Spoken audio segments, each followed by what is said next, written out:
নমস্কাৰ মৰমৰ ছাত্ৰ ছাত্ৰীসকল এইটো ভিডিঅ'ত আলোচনা কৰিম ক্লাছ 6ৰ অসমীয়া পাঠ্যপুথি উন্মেষত থকা 10 নম্বৰ পাঠ লক্ষ্মীনাথ বেজবৰুৱাৰ সৈতে সাক্ষাৎকাৰ এইটো পাঠ আমি এই ভিডিঅ'টিত আলোচনা কৰিছো এই পাঠৰ অন্তৰ্গত পাঠভিত্তিক ক্ৰিয়াকলাপত যিমানখিনি প্ৰশ্ন উত্তৰ আছে গোটেইখিনি তোমালোকক লিখি দিয়া হৈছে লগতে সুন্দৰকৈ বুজাই দিয়া হৈছে তোমালোকে পাঠভিত্তিক ক্ৰিয়াকলাপৰ আলোচনা কৰাৰ আগতে এবাৰ এইখিনি বস্তু এই বাকচত দিয়া বস্তুখিনি তোমালোকে পঢ়ি লবা ইয়াত কেইটামান ইম্পৰ্টেন্ট বস্তু দিয়া আছে তোমালোকে এই কেইটা বস্তু জানি লবা ইয়াত মানে লক্ষ্মীনাথ বেজবৰুৱাৰ বিষয়ে লিখা আছে জয়মতী যি আমাৰ প্ৰথম ছবি ইয়াত লিখা আছে 1935 খ্ৰীষ্টাব্দৰ 10 মাৰ্চত কলিকতাৰ ৰাউনাক প্ৰেক্ষাগৃহত জয়মতীৰ প্ৰথম দশনীৰ আয়োজন কৰা হৈছিল ইয়াতে এই দুটা বস্তু ইম্পৰ্টেন্ট হয় জয়মতী প্ৰথম অসমীয়া কথা ছবি আৰু 1935 খ্ৰীষ্টাব্দৰ 10 মাৰ্চত কলিকতাৰ ৰাউনাক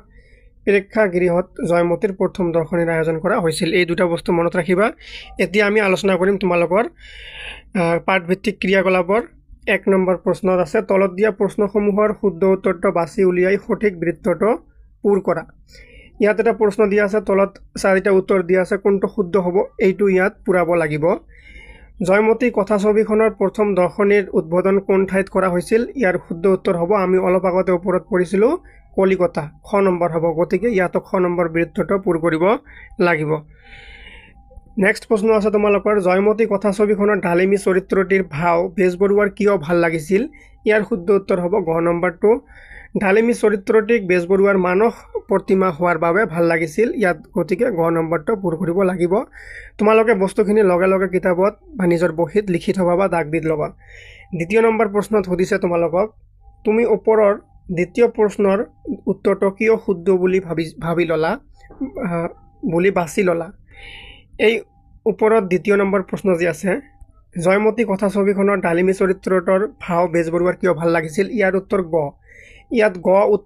উত্তৰ তোমাৰ বাছি লোৱাৰ কাৰণ কি বা এইটো শুদ্ধ হোৱাৰ কাৰণ কি এইটো লিখিব লাগে 2 নম্বৰ প্ৰশ্নৰ উত্তৰত ইয়াৰ উত্তৰ হ'ব বেজবৰুৱাই ঢালিমী চৰিত্ৰটিক তেওঁৰ মানস প্ৰতিমাৰ ৰূপ বুলি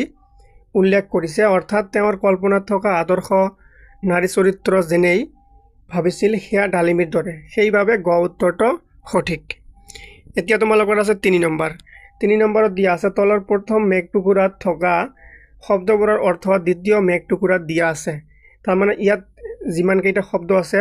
ইয়াৰ সঠিক অৰ্থ এই টুকুৰা মেঘত দিয়া আছে শব্দবোৰৰ অৰ্থ বাছি উলিয়াই প্ৰয়োজন হলে অভিধানৰ সহায় লবা মানে ইয়াত শব্দ আছে আৰু ইয়াৰ অৰ্থবিলাক ইয়াত আছে তোমালোকে বাছি উলিয়াব লাগে কোনটো কাৰ অৰ্থ হ'ব মই তোমালোকক তলত সুন্দৰকৈ লিখি দিছো শব্দ অৰ্থ হেপা হলে কি হ'ব হাবিয়াস সাৰ্থক হলে সফল হ'ব খাইলাখ হলে সদৃশ হ'ব প্ৰতিমা হলে মূৰ্তি হ'ব তাৰ পিছত তোমালোকৰ ত্ৰুটি হলে দোষ হ'ব অনুপ্ৰাণিত হলে উৎসাহিত হ'ব সদৃশ হলে গৰুৰ পক্ষী হ'ব এইখিনি তোমালোকে লিখি লবা এতিয়া তোমালোকৰ 4 নম্বৰত আছে তলৰ প্ৰশ্নসমূহৰ উত্তৰ লিখা ক নম্বৰ প্ৰশ্ন প্ৰথম অসমীয়া কথা ছবিখনৰ নাম কি এটো আমি অলপ আগতে ওপৰত পঢ়ি আহিছিলো প্ৰথম অসমীয়া কথা ছবিখনৰ নাম কি জয়মতী মনত ৰাখিবা এটো ইম্পৰ্টেন্ট হয় জয়মতী প্ৰথম অসমীয়া কথা ছবিৰ নাম কি জয়মতী তাৰ পিছত তোমালোকৰ দ্বিতীয় প্ৰশ্নত কি দিয়া আছে জয়মতী কথা ছবিখন কিমান খ্ৰীষ্টাব্দত মুক্তি লাভ কৰিছিল আমি এই বস্তুটো ওপৰত অলপ আগত পঢ়ি আহিছিলো তোমালোকৰ পাঠৰ একেবাৰে প্ৰথমতে বাকচত দিয়া আছিল 1935 চনত জয়মতী কথা ছবিখন কি কৰা হৈছিল মুক্তি লাভ কৰিছিল মনত ৰাখিবা 1935 চনত আৰু ইয়াত তাৰিখটো দিয়া আছে তোমালোকে পাৰিলে তাৰিখটো মনত ৰাখিবা তোমালোকৰ অতিৰিক্ত প্ৰশ্নত দিব পাৰে তাৰিখটো কিমান 10 মাৰ্চত কলিকতাৰ ৰাউনাক প্ৰেক্ষাগৃহত এই কথাটো তোমালোকে মনত ৰাখিবা নেক্সট প্ৰশ্ন আছে তোমালোকৰ কি গ নম্বৰ প্ৰশ্ন জয়মতী কথা ছবিখন কোনে নিৰ্মাণ কৰিছিল ইয়াৰ উত্তৰ কি হ'ব জয়মতী কথা ছবিখন জ্যোতিপ্ৰসাদ আগৰৱালাই নিৰ্মাণ কৰিছিল এই গোটেই কেইটা খুবেই ইম্পৰ্টেন্ট হয় এইবোৰ তোমালোকৰ ডাইৰেক্ট পৰীক্ষাত সুধিব ঘ নম্বৰ প্ৰশ্ন বেজবৰুৱাই জয়মতী কথা ছবিখন উদ্বোধন কৰিবলৈ কোন ঠাইৰ পৰা আহিছিল ইয়াৰ সঠিক উত্তৰ হ'ব কি শিলঙৰ পৰা আহিছিল বেজবৰুৱাই যেতিয়া জয়মতী কথা ছবিখন উদ্বোধন কৰাৰ কাৰণে আহিছিল তেওঁ শিলঙৰ পৰা আহিছিল মনত ৰাখিবা নেক্সট প্ৰশ্ন আছে তোমালোকৰ 9 নম্বৰ বেজবৰুৱাৰ কোনখন নাটকৰ আধাৰত জয়মতী কথা ছবিখন নিৰ্মাণ কৰা হৈছিল ইয়াৰ উত্তৰ হ'ব জয়মতী নাটকৰ আধাৰত কৰা হৈছিল মনত ৰাখিবা যদি তোমালোকক সোধে জয়মতী বেজবৰুৱাৰ কোনখন নাটকৰ আধাৰত জয়মতী কথা ছবিখন নিৰ্মাণ কৰা হৈছিল এইখন জয়মতী নাটক এখন আছিল লক্ষ্মীনাথ বেজবৰুৱাৰ জ্যোতিপ্ৰসাদ লক্ষ্মীনাথ বেজবৰুৱাৰ জয়মতী নাটক এখন আছিল এই নাটকৰ পৰা কি কৰা হৈছিল এই বেজবৰুৱাৰ জ্যোতিপ্ৰসাদ আগৰৱালাৰ জয়মতী যি কথা ছবি আছে এই জ্যোতিপ্ৰসাদ আগৰৱালাৰ জয়মতী কথা ছবিখন লক্ষ্মীনাথ বেজবৰুৱাৰ জয়মতী নাটকৰ পৰা কৰা হৈছে বা এই তাৰ আধাৰত ছবিখন বনোৱা হৈছে 5 নম্বৰত আছে তোমালোকৰ কি তলৰ প্ৰশ্নৰ আলোচনা ভিত্তিক উত্তৰ ইয়াৰ উত্তৰবোৰ অলপ ডাঙৰ হ'ব আলোচনা কৰি লিখিব লাগিব ক নম্বৰত দিয়া আছে জয়মতী ফিল্মৰ ঢালিমী চৰিত্ৰটিয়ে বেজবৰুৱাৰ সপন কেনেদৰে দিঠক কৰিলে ইয়াৰ উত্তৰ হ'ব ঢালিমী চৰিত্ৰটোৱে বেজবৰুৱাৰ কল্পনাৰ আদৰ্শ অসমীয়া নাৰীৰ প্ৰতিনিধিত্ব কৰিছিল এই চৰিত্ৰটোৰ দৃঢ়তা চঞ্চলতা আৰু আত্মবলিদানৰ স্পৃহাই তেওঁৰ মানস প্ৰতিমাৰ সাৰথি হৈ উঠিছিল হেয়া তেওঁৰ বহু দিনৰ চিন্তাৰ ৰূপ দিছিল এতিয়া নেক্সট হ'ব তোমালোকৰ খ নম্বৰত কি দিয়া আছে অসমৰ ফিল্ম ইণ্ডাষ্ট্ৰী সম্পৰ্কে বেজবৰুৱাৰ মত কেনেধৰণৰ আছিল উত্তৰ বেজবৰুৱাই বিশ্বাস কৰিছিল যে অসমত অসমীয়াৰ দ্বাৰাই এক নবীন শিল্পৰ আৰম্ভণি হৈছে তেওঁ ফিল্ম সম্বন্ধে আশাবাদী আছিল যদিও বিভিন্ন মত থাকিব পাৰে বুলি তেওঁ স্বীকাৰ কৰিছিল 9 নম্বৰ প্ৰশ্ন বেজবৰুৱাই কি কাৰণত জয়মতী কথা ছবিখন সফল হৈছে বুলি উল্লেখ কৰিছে ইয়াৰ সঠিক উত্তৰ হ'ব তেওঁ উল্লেখ কৰিছে যে নাট্যৰ চিত্ৰায়ন চৰিত্ৰসমূহৰ প্ৰাণবন্ত অভিনয় সংলাপ আৰু অসমৰ পৰিৱেশৰ নিখুঁত প্ৰতিচ্ছবিয়ে ছবিখনক সফল কৰি তুলিছে 9 নম্বৰ প্ৰশ্নটো তোমালোকে দাগ দি থোৱা এইটো খুবেই ইম্পৰ্টেণ্ট হয় তোমালোকৰ আহিব পাৰে এতিয়া আছে তোমালোকৰ 6 নম্বৰত দিয়া আছে কোনে কাক কৈছিল লিখা তলত কিছুমান বাক্য দিয়া আছে এই বাক্যবোৰ কোনে কাক কৈছিল উত্তৰত লিখিব লাগিব ক নম্বৰ আছে অসমত অসমীয়াৰ দ্বাৰাই আগেয়ে নোহোৱা নবজা এনে এটা কাৰ্য চাবলৈ মোৰ বৰ হেঁপাহ হৈছিল এই কথাষাৰ কোনে আৰু কাক কৈছিল লিখিব লাগে এই কথাষাৰ বেজবৰুৱাই কৈছিল ছবিখন সম্পৰ্কে কোনে কৈছিল লক্ষ্মীনাথ বেজবৰুৱা অৰ্থাৎ লক্ষ্মীনাথ বেজবৰুৱাই কথাষাৰ কৈছিল খ নম্বৰত আছে কি তোমালোকৰ ফিল্ম সম্বন্ধে নানা মুনিৰ নানা মত এই কথাষাৰ কোনে কৈছিল বেজবৰুৱাই কৈছিল ফিল্ম সম্বন্ধে মত প্ৰকাশ কৰি কোনে কৈছিল এই কথাষাৰিও বেজবৰুৱাই কৈছিল 9 নম্বৰত দিয়া আছে এই বুঢ়াৰ এই আশা পূৰ্ণ হ'বনে নহয় ঈশ্বৰে জানে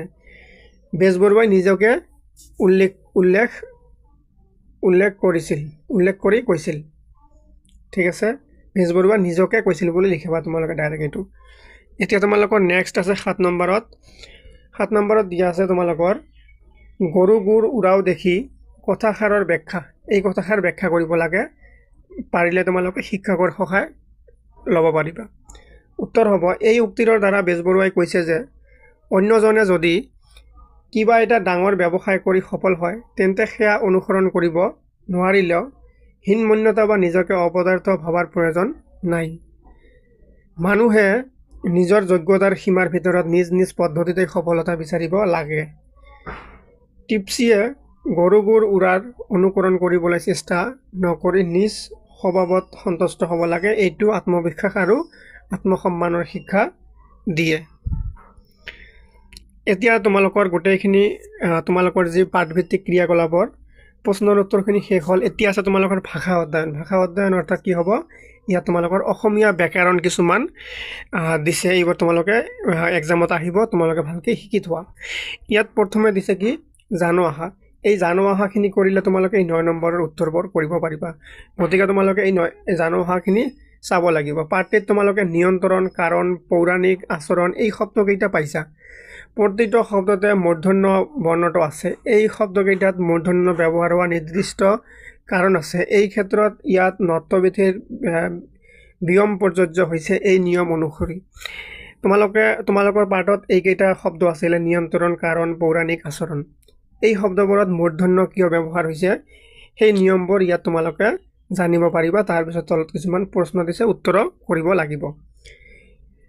শব্দত থকা ৰি ৰ আৰু মূৰ্ধন্য আৰু ৰৰ পাছত দন্ত্যন্য কি হয় মূৰ্ধন্য হয় তোমালোকে লিখি লোৱা ৰি ৰ মূৰ্ধন্য আৰু এইকেইটাৰ পাছত এই তিনিটা বস্তুৰ পাছত যদি দন্ত্যন্য থাকে হেতু মূৰ্ধন্য হয় দন্ত্যন্য দিলে ভুল হ'ব ৰি ৰ আৰু মূৰ্ধন্য এই তিনিটা বস্তুৰ পাছত দন্ত্যন্যটো মূৰ্ধন্য হয় উদাহৰণ স্বৰূপে ঋণ তৃণ এই তৰ পিছত এটা ৰ আছে সেই কাৰণে ইয়াত মূৰ্ধন্য হৈছে আদি শব্দকেইটাত ন আৰু নৰ আগত ৰি আখৰটো থকাৰ কাৰণে নিমন্ত্ৰণ কাৰণ পৌৰাণিক আচৰণ আদি শব্দকেইটাত নৰ পাছত নৰ আগত ৰ থকাৰ কাৰণে গৱেষণা বৰষুণ আদি শব্দকেইটাত নৰ আগত মূৰ্ধন্য থকাৰ কাৰণে মূৰ্ধন্য হৈছে যদি তোমালোকে এইখিনি বুজিছা এতিয়া তোমালোকে এইকেইটা বস্তু তোমালোকে নিজে কৰিব লাগিব 9 নম্বৰত কৈছে ওপৰৰ উদাহৰণৰ আধাৰত বিচাৰ কৰি তলত দিয়া শব্দবোৰৰ শুদ্ধ ৰূপটো লিখা ইয়াত দিছে ধৰণ এইটো কিন্তু ভুল আছে তোমালোকে শুদ্ধকৈ লিখিব লাগিব মৰণ ভুল আছে বিশেষণ এই গোটেইবোৰ ভুল আছে তোমালোকে তলত শুদ্ধকৈ লিখিব লাগিব কি ওপৰৰ উদাহৰণৰ আধাৰত তোমালোকে শুদ্ধ কৰিব লাগিব কেনেকৈ যেনেকৈ ইয়াত আছে ধৰণ এইটো কি ভুল আছে আমি ওপৰত পঢ়িছিলোঁ যে ৰৰ পিছত দন্ত্যন্য সদায় মূৰ্ধন্য হয় গতিকে ৰৰ পিছত দন্ত্যন্য নহ'ব মূৰ্ধন্য হ'ব ইয়াত অকল মূৰ্ধন্য কৰি দিলে হৈ যাব এই দন্ত্যন্যটো মূৰ্ধন্য কৰি ইয়াত লিখি দিয়া ঠিক আছে তাৰ পিছত মৰণ এইটো একে নিয়মটো ব্যৱহাৰ হৈছে ৰৰ পিছত দন্ত্যন্য কি হয় সদায় মূৰ্ধন্য হয় লগে লগে লিখি লবা এইবোৰ বস্তু বিশেষণ ইয়াত আমি অলপ আগত ওপৰত দেখিছোঁ এই মূৰ্ধন্য খৰ পিছত দন্ত্যন্য কি হয় মূৰ্ধন্য হয় ইয়াত তোমালোকে অকল মূৰ্ধন্য দি শুদ্ধ কৰি ল'বা ভীষণ ইয়াতো সেম হ'ব ইয়াত ভীষণ মূৰ্ধন্য খৰ পিছত দন্ত্যন্য মূৰ্ধন্য হয় তাৰ পিছত ইয়াত কি আছে মসৃণ ইয়াত কি ভুল আছে মসৃণ দন্ত্য খৰ পিছত এটা ৰ আছে মসৃণ এই ৰটো ব্যৱহাৰ হোৱাৰ কাৰণে এই দন্ত্যন্যটো মূৰ্ধন্য হ'ব এইটো তোমালোকে গোটেই খাটি অকল মূৰ্ধন্য লগাই দিলে শুদ্ধ হৈ যাব তাৰ পিছত কি আছে মৃণালত আকৌ কি ভুল হ'ল মৰ পিছত এটা ৰ আছে মৃ এই ৰটো থকাৰ কাৰণে এই দন্ত্যন্যটো মূৰ্ধন্য হ'ব অকল ইয়াত মূৰ্ধন্য বহাই দিলে হৈ যাব মৃণাল এতিয়া দিয়া আছে তোমালোকৰ তলত থকা শব্দবোৰ নত্যবিধি অনুসৰি বিশ্লেষণ কৰি হিভিটিৰ তালিকাখনৰ উপযুক্ত ঠাইত বহোৱা ঠিক আছে তোমালোকে ইয়াত কি কৈছে নত্যবিধি অনুসৰি বিশ্লেষণ কৰি হিভিটিৰ তালিকাত ইয়াত মানে নত্যবিধি মানে মূৰ্ধন্যৰ ব্যৱহাৰ তলত থকা শব্দবোৰত নত্যবিধি অনুসৰি বিশ্লেষণ কৰি হিভিটিৰ তালিকাখনত উপযুক্ত ঠাইত বহাব লাগিব ইয়াত কি দিছে কি কাৰণত নত্যবিধি হৈছে এই ৰিৰ কাৰণত নে ৰৰ কাৰণত নে মূৰ্ধন্যৰ কাৰণত এইটো তোমালোকে লিখিব লাগিব এইটো ইজি হয়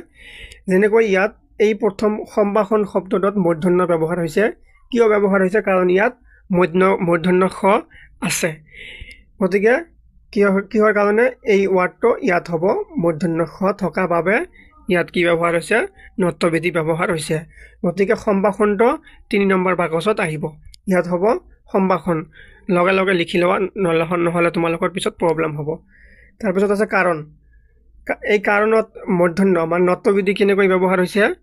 ৰ থাকাৰ কাৰণে মূৰ্ধন্য হৈছে গতিকে কাৰণটো হ'ব ইয়াত ৰ থকাৰ বাবে মূৰ্ধন্য হৈছে লিখি ল'বা তোমালোকে তাৰ পিছত আছে তোষণৰ পিছত কি হৈছে মূৰ্ধন্য থকাৰ কাৰণে মূৰ্ধন্য ব্যৱহাৰ হৈছে তোষণ হ'ব ইয়াত এই বাকচত হ'ব তোষণ তাৰ পিছত আছে তোমালোকৰ প্ৰাণ ইয়াত কি আছে পৰ পিছত এটা ৰ আছে গতিকে এইটো কত হ'ব এইটো ইয়াত হ'ব প্ৰাণটো ইয়াত হ'ব ৰ থকাৰ বাবে মূৰ্ধন্য ব্যৱহাৰ হৈছে ইয়াত আছে মসৃণৰ পিছত দন্ত্য খৰ পিছত এটা ৰ আছে এইটো মসৃণটো কত হ'ব মসৃণটো ইয়াত হ'ব মসৃণটো ইয়াত হ'ব তাৰপিছত তোমালোকৰ আছে তৃণটো হ'ব ইয়াত 2 নম্বৰ বাকচত হ'ব তৃণ ৰ থকাৰ কাৰণে হৈছে নেক্সট আছে তোমালোকৰ ঋণটো ইয়াত হ'ব ৰি থকাৰ কাৰণে মূৰ্ধন্য ব্যৱহাৰ হৈছে তাৰপিছত তোমালোকৰ আছে ভূষণ মূৰ্ধন্য থকাৰ কাৰণে মূৰ্ধন্য ব্যৱহাৰ হৈছে এইটো ভূষণটো ইয়াত হ'ব তাৰপিছত তোমালোকৰ আছে কি তৰ্পণটো তোমালোকৰ ৰ থকাৰ কাৰণে তৰ্পণ হৈছে ইয়াত তৰ্পণ হ'ব তাৰপিছত তোমালোকৰ কি আছে কৰ্ণ এইটো পেটকেটা ৰৰ ঘৰত হ'ব ঘৃণাটো ৰৰ ঘৰত হ'ব তোৰণ এইটো ৰৰ ঘৰত হ'ব ঘ্ৰাণ এইটো ৰৰ ঘৰত হ'ব ধৰণী এইটো ৰৰ ঘৰত হ'ব বেছিভাগ বস্তুৱে ৰৰ ঘৰত হ'ব তোমালোকে আকৌ এবাৰ চাই তোমালোকে লিখি ল'বা বস্তুখিনি ভালকৈ ঠিক আছে এইখিনিতে তোমালোকৰ পাঠৰ গোটেইখিনি ইম্পৰ্টেণ্ট বস্তু আলোচনা কৰা হৈ গ'ল আশা কৰিছোঁ তোমালোকে ক্লাছটো বুজি পাইছা ভাল লাগিলে লাইক কমেণ্ট কৰি শ্বেয়াৰ কৰি দিবা আৰু কমেণ্ট কৰি জনাবা ধন্যবাদ